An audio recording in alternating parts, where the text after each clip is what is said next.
Myanmar में मंगलवार को भारत से लगी सीमा के पास एयर स्ट्राइक हुई। करीब 2000 से ज्यादा लोग भागकर मिजोरम में दाखिल हो गए। म्यांमार में जुंटा आर्मी और मिलिशिया पीपल्स डिफेंस फोर्सेस के बीच तनाव हर रोज बढ़ रहा है। म्यांमार के चिन राज्य में ये लड़ाई जोरों पर है और इसकी सीमा मिजोरम की चंफाई से लगती है, जिसके बाद मिजोरम को हाई अलर्ट पर रखा गया है।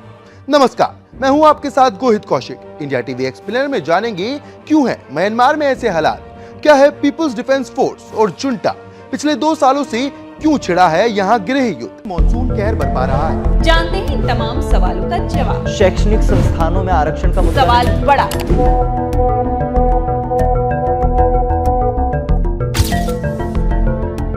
सबसे पहले आपको बताते हैं कैसे 2021 में म्यांमार में तख्ता पलट हुआ और इमरजेंसी घोषित हुई। म्यांमार में सेना ने 1 फरवरी 2021 को तख्ता पलट कर दिया था। वहां की लोकप्रिय नेता और स्टेट काउंसलर आंग सान सू की और राष्ट्रपति विन मिंट समेत कई नेताओं को गिरफ्तार कर लिया गया था। इसके बाद मिलिट्री लीडर जनरल मिन आंग हालिंग ने खुद को देश का प्रधानमंत्री घोषित कर दिया था। सेना ने देश में 2 साल के आपातकाल की घोषणा की थी। दरअसल म्यांमार में नवंबर 2020 में आम चुनाव हुए थे। इनमें आंग सान सू की पार्टी ने दोनों सदनों में 396 सीटें जीती थी। वहीं विपक्ष की union solidarity and development party ने दोनों सदनों में मात्र 33 सीटें ही जीती। इस पार्टी को सेना का समर्थन हासिल था। नतीजे आने के बाद सेना ने इस पर सवाल खड़े कर दिए। सेना ने चुनाव में सू की पार्टी पर धांधली का आरोप लगाया था। चुनाव नतीजों के बाद से ही सरकार और सेना के बीच मतभेद शुरू हो गया, जिसके बाद सेना ने तख्ता पलट कर दिया था। अब आपको बताते हैं क्या है पीपल्स डिफेंस फोर्स और क्या है जुंटा, दोनों सेना आपस में ही क्यों लड़ रही हैं। सबसे पहले बात पीडीएफ यानी पीपल्स डिफेंस फोर्स की। सबसे पहले जानते हैं क्या है people's defence force. People's defence force Myanmar में नेशनल यूनिटी गवर्नमेंट यानी एनयूजी की सशस्त्र शाखा है।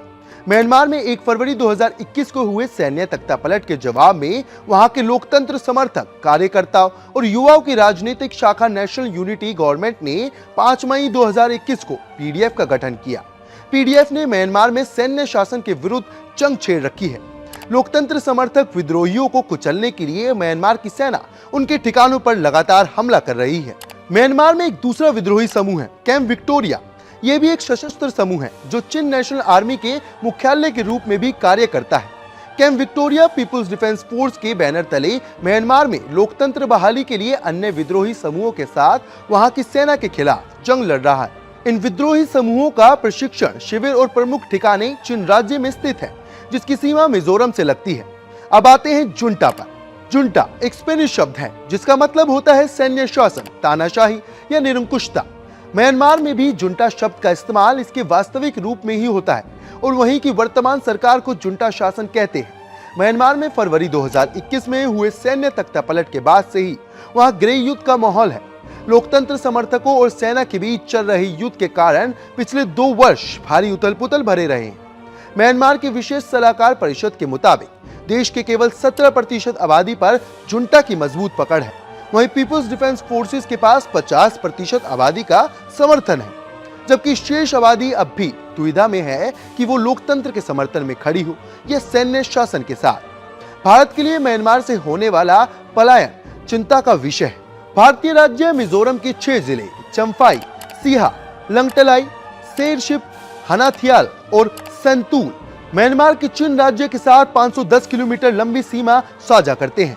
पड़ोसी देश से भारतीय सीमा में पहली बार फरवरी 2021 में पलायन शुरू हुआ, जब जुंटा ने म्यांमार की सत्ता पर कब्जा कर लिया। तब से म्यांमार के हजारों लोगों ने मिजोरम में शरण ली है। राज्य के गृह मंत्री के अनुसार वर्तमान में म्यांमार के 31,364 नागरिक राज्य के विभिन्न हिस्सों में रह रहे हैं। उनमें से अधिकांश राहत शिविरों में रहते हैं। ऐसी ही तमाम खबरों के लिए देखते रहें इंडिया टीवी।